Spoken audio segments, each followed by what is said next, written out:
Welcome to the Retail Reality Show.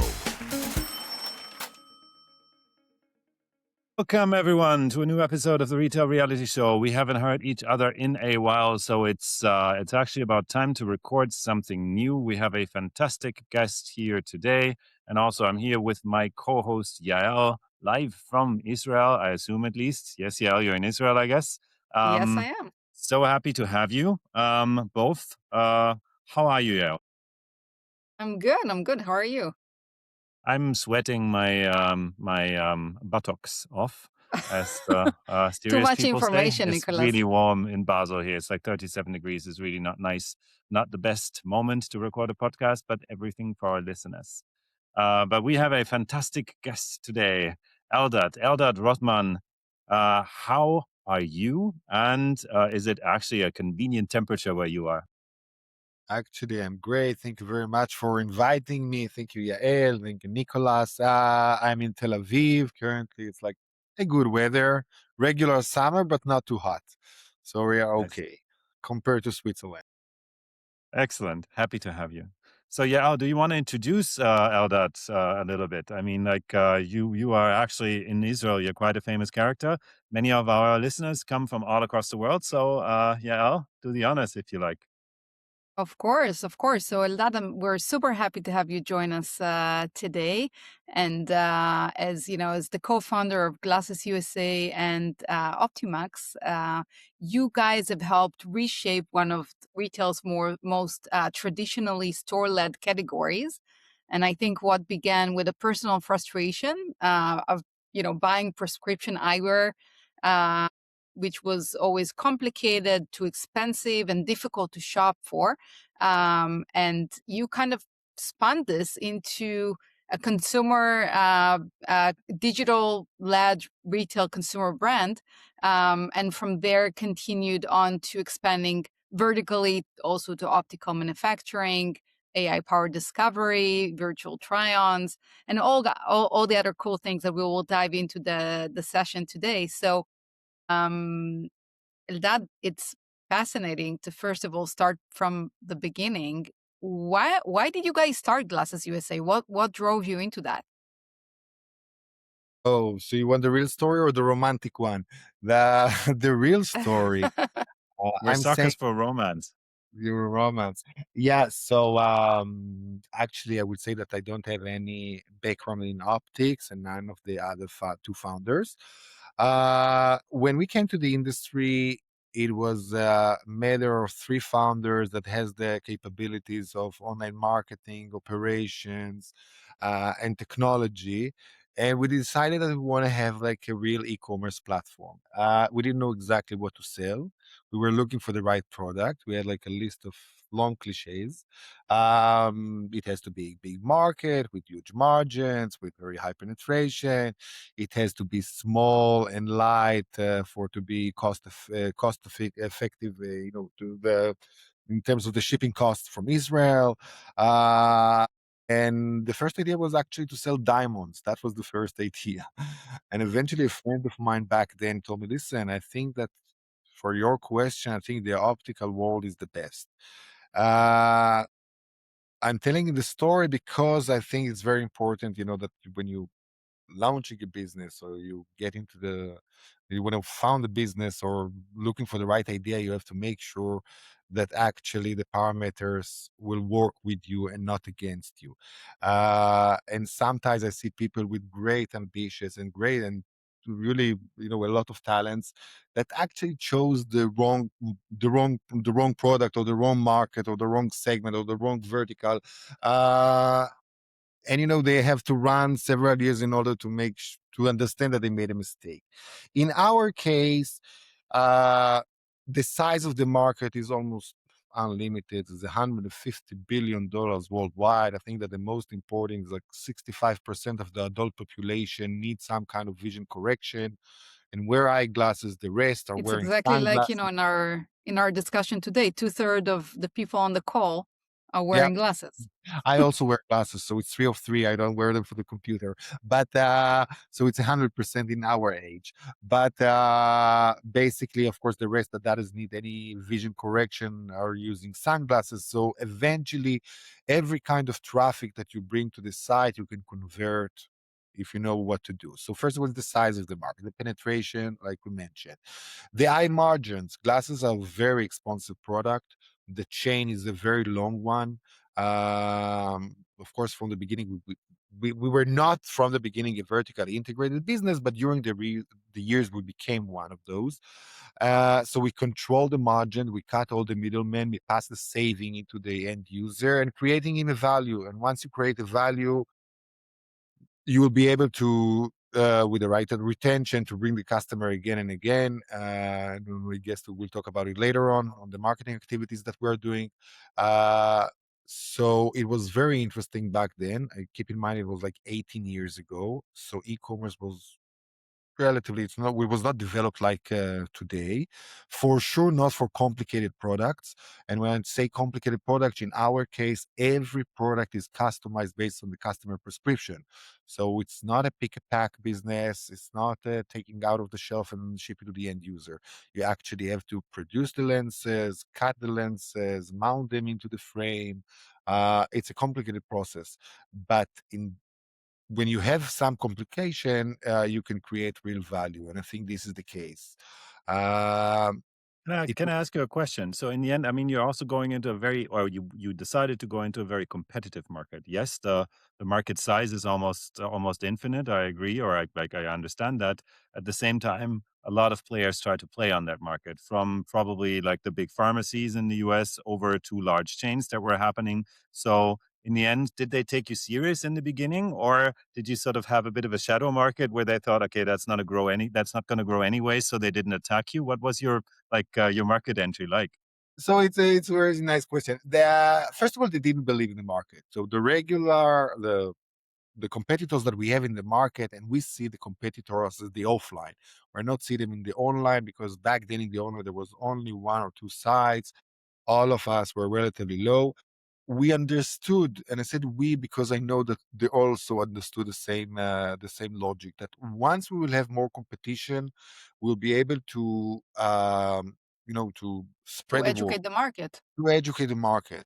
The biggest barrier that we have, and even today, 18 years later, and 80 years after we build this business, is the fact it's a matter of awareness. The fact that consumer that need glasses, he doesn't think on the online as his first choice. It's true that now we enjoy from the generational shift, the Gen Z that actually become to the age that he needs glasses for himself, and he is used to buy everything online, and that's why he's going to explore it online and um, see, explore Glasses USA and of course the competitors. But like you said, I think the biggest challenge was the barrier to make sure that the consumer will know about the alternative, the online alternative. But Back it's not just then, about knowing about the alternative. As you know, as a glasses shopper myself, it's about also, I mean, this is not a shirt that I only wear one day and tomorrow I'm going to change to another shirt, right? I'm buying an item that I'm going to be wearing probably every day. Maybe I have two pairs, so half of my life, and it kind of feels like an important decision. And you want to be in the store and to try the glasses on. And usually, I always bring somebody with me to give me feedback. It's not like an impulsive purchase. absolutely. It's not a spontaneous purchase. It takes a lot of time. Usually, consumer will spend more than 20 minutes in our site until they will pick the right pair. Usually, it's taking up to 4 business days to complete the pair, because he will need to get a prescription. He will need to bring his spouse to get a feedback. He will need to share it with his friends, the pictures.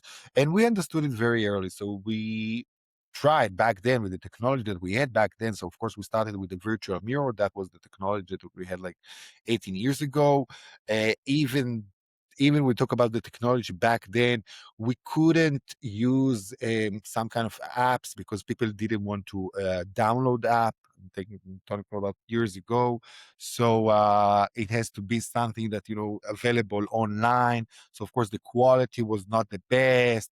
The measurements, the way we understand the pupil distance in order to put the glasses in the right proportion on the face. So we had a lot of barriers, but we understood that first of all, in order to compete with the offline. So first of all, it's the matter of variety. When you get into an offline stores, you usually will see between 800 to 1,200 pairs. In our side, we have 16,000. So first of all, the journey was how to make sure that you're starting with 16,000 different products, and how do we know to optimize the funnel, to change the journey based on the data that we have on the customers, based on the feedback that we get online, the mouse over, the collection that you just saw, understanding very, very fast who is the customer that we are serving. In our case, that's what you say, for example, we serve about 150,000 unique visitors every day. We divided in the first second to 15 different personas. Every one of them will see different journey. We will know very fast if you are looking for for the best, most popular product, or the latest trend that I don't know, an influencer wore yesterday. And of course, we will adjust the journey during your experience.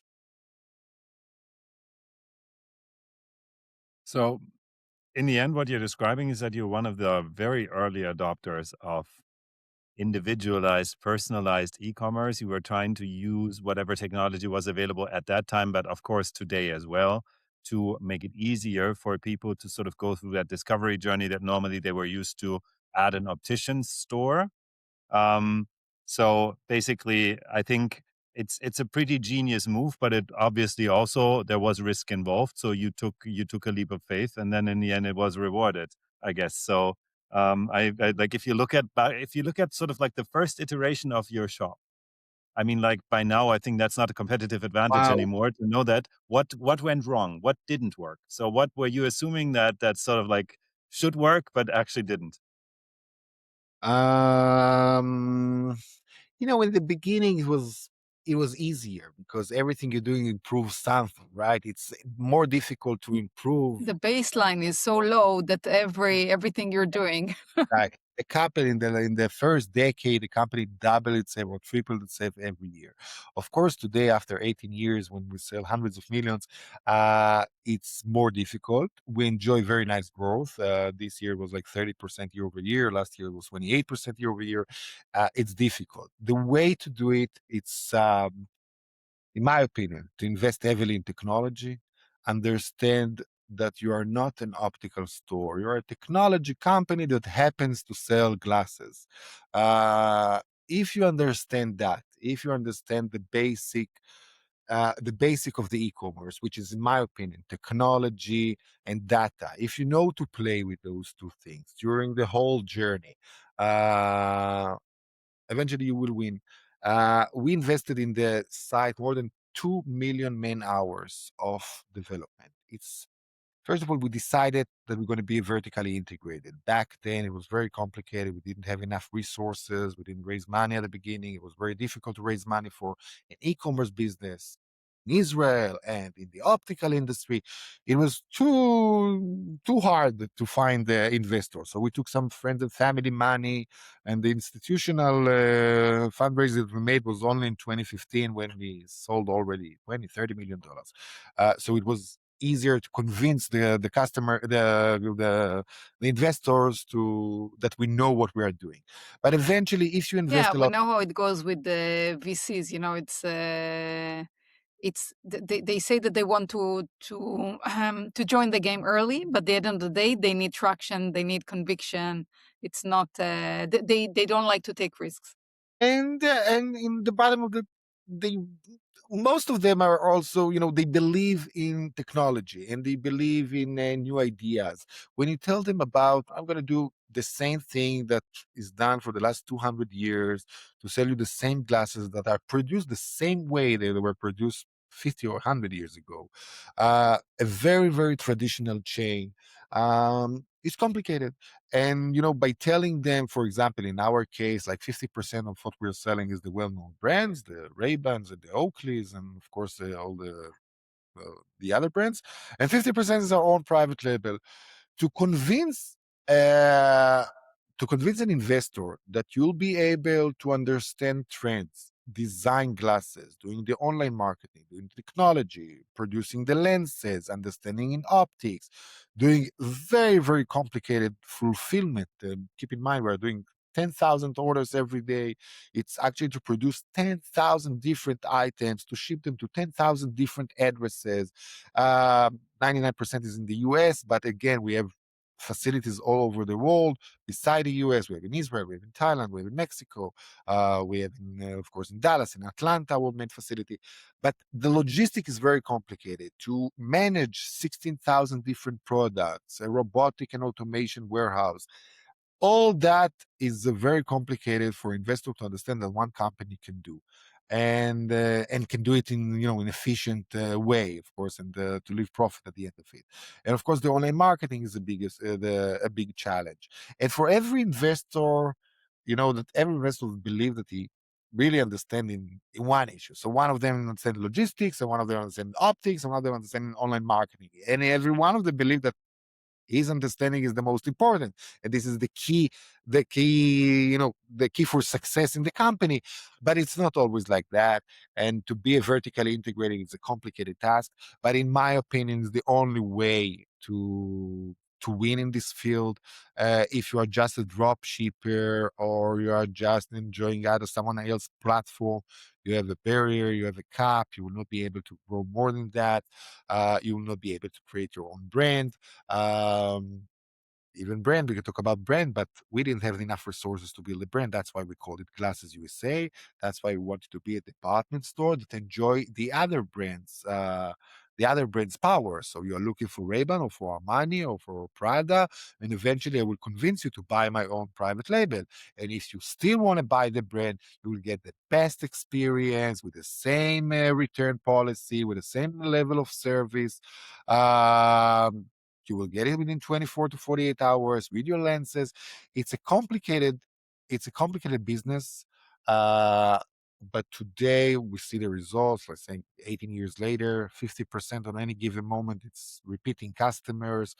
We have a huge database of more than 20 million people in the US, more than 10 million orders that we already fulfilled, $1 billion in sales. It's a Well, very it nice, sounds impressive actually. But then, yeah. I mean, for you guys, stating like in the end, there's like you've heard of Zalando, so like the European, the European fashion pure play. They also always labeled themselves as a technology company that happens to sell fashion. Okay. So you're labeling your company in a very similar way. So you must be pretty excited about the technology that's coming up right now. Looking at the sort of last 2 or 3 years in innovation, I mean, like there's so much that probably will help you in your kinds of journey. I'm thinking about virtual try-ons, maybe like using AI to find out what is my face shape and what kind of shapes of glasses might be the right ones for me, et cetera, et cetera. So maybe tell us a little bit about your journey in that area. Are you trying out a lot of these new technologies? Are you innovating a lot on your website? Yeah, of course. So innovation, like I said, we have almost 50% of our employees are tech people, from coders to QA, 150 people that handling the technology. The revolution that we have with AI, it's not that will replace them. It actually will clear some time and space for heavily investing in other things that we didn't have time for that. Of course, the AI changed dramatically our business. Of course, it started 2 years ago in the backend, customer service, chatbot that improved dramatically the level of service, reduced the cost for us. But that's the basic, and everyone did it. The last couple of months, we did a lot of logistics solutions that we solve for ourselves with using AI. For the consumer and the way we're using AI in order to improve the conversion rate is what we built is we call it perfect AI match. It's a solution. We took like 2 million pictures of customers not only customers, our customers, but people with glasses. We're checking about 200 different parameters on our face, from skin tone, eyebrows, distance from the nose to the eyes to the cheeks, everything. And we give you a recommendation. And to be honest, it changed dramatically, the stats. Of course, not everyone are using it. Not everyone, people are coming, the one that know that they want a black Prada that they saw in the mall, you will not change their mind. The people that come and are ready to explore and getting into our quiz funnel, what we call, and using the AI tool are amazed. First of all, the conversion is higher, the average selling price is higher, the repetition ratio is higher. Will come 6% of them will buy again in the first week that they got the first order. The numbers are amazing. Like I said, not everyone like to use it. Usually, if you like to have like a round glasses, you are looking for the right glasses. And suddenly, the perfect match AI is recommend you a rectangular glasses and a different color. And actually, you see yourself with the new glasses, are excited, and it actually fit your face and it fit your skin tone. So it makes a lot of difference in everything. Anyway, in addition to that, we used, of course, the AI in order to optimize the funnel itself, to find that the common mistakes with prescriptions, to take the prescription that for 30% of the customer we asked to get the prescription itself. So of course, the whole handling time was disappeared. Everything is done in seconds. Refunds are done in seconds. Checking invoices are done in seconds. It's reduced a lot of time, clear a lot of time that we can invest in other technology.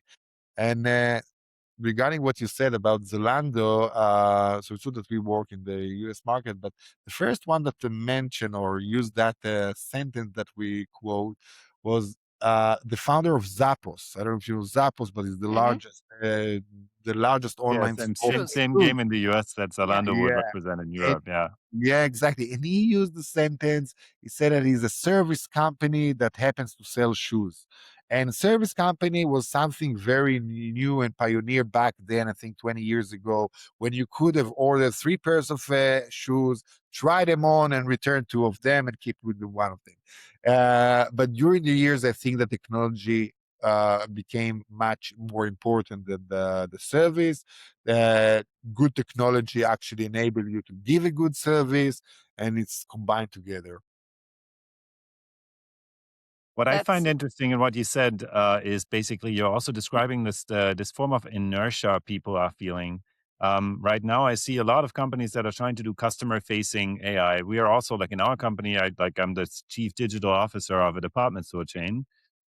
We use quite a lot of AI in the back-end processes now, as you described, logistics, customer support, whatever you name it, ticketing services in all kinds of parts of our company.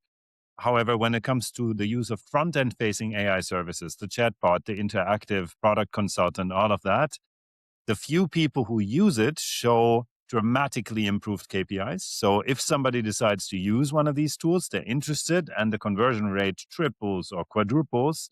However, it's still a very small number of people that actually opt in. I'm not saying for you guys, but for us it is. So it's a small percentage of people that actually decide to do it, to use it. It's interesting. There seems to be a bit of an inertia of people still saying, okay, no, I used to do it this way. So yeah, like this new technology, maybe tomorrow. Do you have that impression as well with your business, or is it It's the taking on same, rapidly? but I'm sure that you will agree with me that it's growing very fast. So Yes. even if it's low numbers, okay, so let's say the basic one, the people that gets to Glasses you say through chat with Chat GPT and they ask for recommendation. Last quarter was 7% of the visitors of the sites came through the chat. The quarter before it was 3, and the quarter before then it was 1%. So it's double and triple itself in a matter of quarters. So it's very interesting. And of course, the adoption of consumer to use AI tools are also growing very fast. So even the perfect AI that we launched it almost a year and a half ago, the number of people that use it today, it's double or triple than what they use it like 2 or 3 quarters ago. So it's going very fast. No, I agree with you. Yeah. Every one of us, adopt it and communicate with the chat on a regular basis. And eventually, even when we visit a site, we are ready to explore it. Yeah, But and yeah, as maybe we should progress into the next topic or into our last topic for today, which is sort of the omni-channel part. So asking you a question, yeah, what would you do? Would you rather use an AI in a store? Would you use an AI on the website? Would you shop manually on a website? Or would you want somebody to consult you in a store, a physical person? What's your preferred way of shopping for glasses? well, it's a great question. Unfortunately, Glasses USA doesn't ship to Israel, as I know. When is So, and Glasses we don't Israel have. coming, Eldad? Yeah. Uh, I don't think it's the first priority, so I've never shopped for glasses online because I don't have the right service to do that, but I would love to. And like what's interesting here is that you guys kind of set up to disrupt this market by building, the one of the first digitally native eyewear websites, but now you're taking it back into the physical space. So the question is why, and also how, how's it going? Is it's are you able to like who is buying in your stores? Are those the same consumers that are buying online, or is it new No, no, no, no. consumers? It's a different idea, and I will explain. First of all, usually most of our new customers to Glasses USA or to the other platforms, and I will mention the platform in a second, but usually those are people that is the first time that they are buying glasses online. I will tell you from our knowledge and from our experience and the survey that we make. Once you go online, you will never go offline again. Never. The ability to navigate and to see assortment of 16,000 products compared to 1,000. The ability to save about 50 to 60% compared to any other offline alternative that you have in the US, of course, it's dramatic. The retention, people that buy in our site are beating the regular behavior, the offline behavior, by almost 3 times. So if an American consumer is buying an optical glasses once every 26 months, glasses you say is buying 1.5 times a year. The reason for that, of course, is the value that we bring. I would So like to it's like describe. you were saving per pair, but then buying more pairs. Of course. And the way we work, the name of the company is Optimax, and we have several components, several platforms for eyewear. The largest one is GlassesUSA.com. Today is the largest online department store for eyewear in the US. But we also have Otica.com, which is a premium site that offer only the high tier brands. This is our approach to the European market.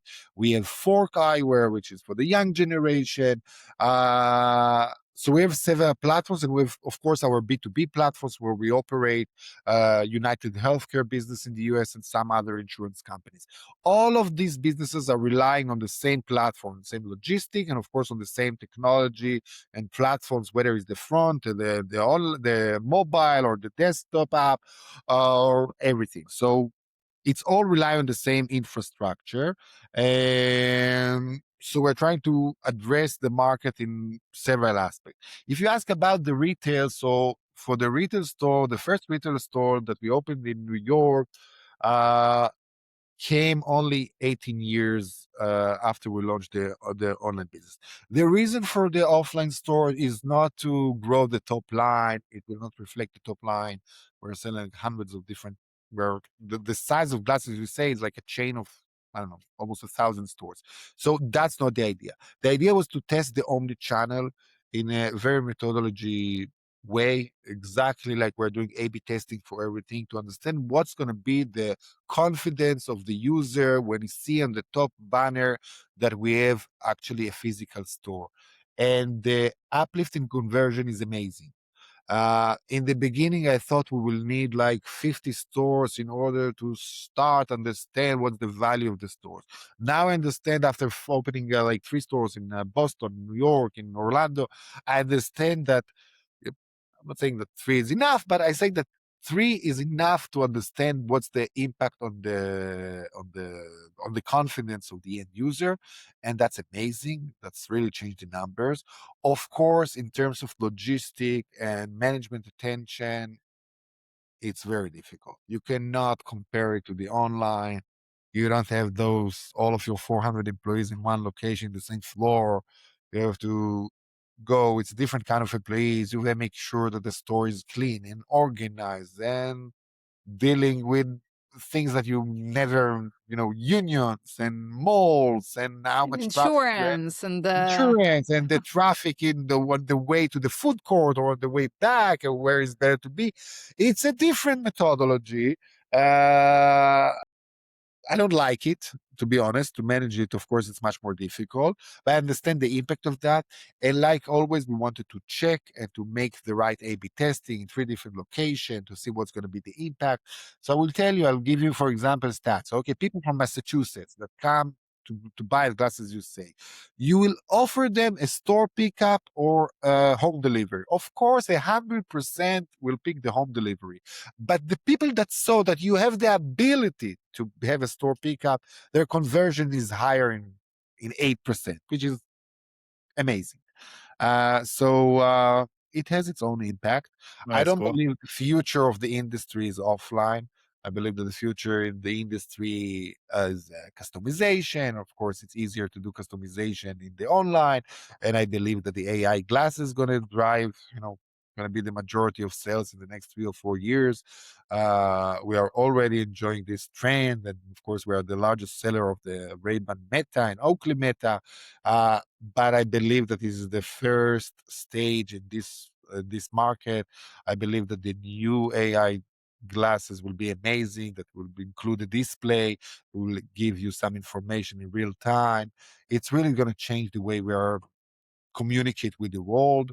If you'll ask others, that people understand more about technology than I do, people actually believe that in 3 or 5 years from now, we will not use anymore our smartphone. Everything will be in our glasses. I saw the mock-ups. I met all the startups in the area, and I think we should expect it because it's amazing. It's amazing tool, and in my opinion, that's going to be the future. So on one hand, the AI glasses, on the other hand, the customized glasses, which we also developed a very nice solution for that. So I really wait for the future to come. So, yeah, Eldad, I I think mean, we've been that's a hearing this fantastic. for Yeah, for 10 years, but hopefully now it's really coming. Yeah. Yep. I think you sold us already. I'm definitely gonna try your services. I'm a nerd for glasses, so I have like 10 different pairs actually. So I will definitely try and let you know All how it right. So that brings us actually to the end of the conversation. Yael, do you want to do the honors of our favorite question until the end or for the end? Yes. So, Eldad, we always end our conversations with the same question, but the answers are always so different from one another. If you could give only one advice to a retail CEO that is navigating today's landscape, what would that be? I said before it's to rely on technology, but that's the obvious, and it's in every business. But I believe that in the retail, a vertical integration is the most important. If you are not a vertically integrated, you're aiming to compete with Amazon, and you will not be able to beat Amazon. You need to be vertically integrated. You need to have your own brand, your own to to to make sure you can control the quality of service and the quality of product that you deliver. And once you are, focused on drop shipping, you do not control on any of that. And of course, you have other issues of inventory levels and the cost of the goods. But if you are doing everything vertically integrated, you will be able to control every aspect of the business, every KPI, making sure you are delivering the right service. Because the right service is not starting, with if I ship with UPS or FedEx. The right service is to make sure you have the inventory, in your warehouse, to ship it immediately, to control the quality of the product, the level of inventory that you have, that you're not facing any out of stock issues. Uh, this is my opinion for the retail. Beautiful. Well, great Easier way to said than close, done. isn't it? Yeah, Yeah. like fantastic conversation. Eldad, thank you so much for Thanks so taking much. the time to speak to us. We're excited about the business. I'm gonna wear the glasses I buy with your business once they arrive, of course. Um, Make let's sure, see. don't worry. Let's see what the AI chooses. All right. Thank you, Nicolas. Thank you, Yael. It was a pleasure. Thank you.